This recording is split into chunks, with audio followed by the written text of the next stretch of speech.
మీ business ఏదైనా మీ ఊర్లో promotion చేయాలంటే అది సుమన్ టీవీతోనే సాధ్యం. ఇప్పుడే సంప్రదించండి.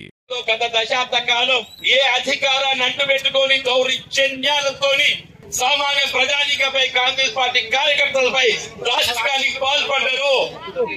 మళ్ళీ టీఆర్ఎస్ పార్టీ నాయకులు ఏదైతుందో, మళ్ళా కాంగ్రెస్ పార్టీ ముసుగులు ఏదైతుందో, మన రాజ్యాధికారాన్ని చేసి రాష్ట్రంలో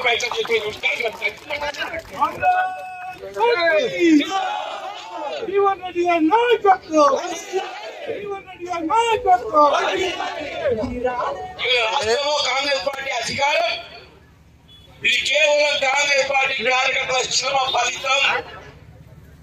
కాంగ్రెస్ పార్టీ కార్యకర్తల శ్రమ 10 సంవత్సరాల శ్రమకు ప్రతిరూపం ఏదైతుందో ఇక్కడ రాష్ట్రంలో కాంగ్రెస్ ప్రభుత్వం ఏర్పడని చెప్పండి.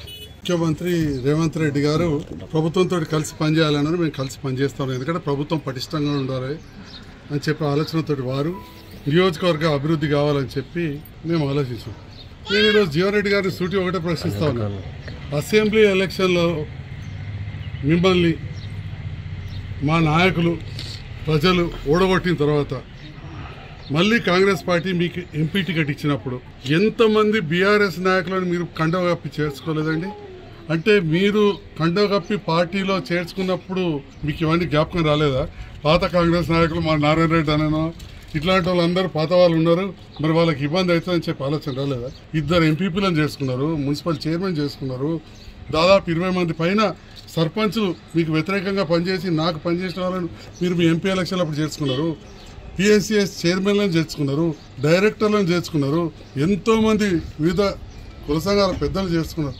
మరి అప్పుడు 2023 ఎలక్షన్లో నాకు పెద్ద ఎత్తున మద్దతు ఇచ్చిన నాయకులను మీరు ప్రభుత్వం వచ్చిందని చెప్పి మీకు అన్ని రకాల చూసుకుంటామని చెప్పి మీ ఎంపీ ఎలక్షన్లు అప్పుడు మీరు పార్టీలో జాయిన్ చేసుకోలేదా? అంటే మీరు చేసుకుంటే మీరు పార్టీలో జాయిన్ చేసుకుంటే ఒకటి, లేదా కొందరికి మరి ఇంకా మేము సభ్యత్వం తీసుకోలేదు కానీ ప్రభుత్వంతో మమ్మల్ని కలిసి పనిచేస్తే తప్పు అయిపోతుందా? ఇది నేను జీవన్రెడ్డి గారు సూటిగా ప్రశ్నిస్తున్నా. ఎందుకంత అసహనం వ్యక్తం చేస్తున్నారు పెద్దలు? వారు ఈ వయసులో చాలా, నేను వారికి నీతులు చెప్పాల్సింది కాదు, వారే అన్నారు కొన్ని గ్రామాలలో ఇదే చివరి ఎలక్షన్, వచ్చే ఎలక్షన్ వరకు అని చెప్పి ఇక కొన్ని మాటలు అన్నారు. మరి ఇదే చివరి ఎలక్షన్ అని పోయిన ఎంపీ ఎలక్షన్లు అన్నప్పుడు మున్ముందు పార్టీ బలోపేతంగా ఉండాలని కాంగ్రెస్ అధిష్టానం ఆలోచిస్తుంది. దాంట్లో తప్పేమున్నదని నేను అడుగుతా ఉన్నా.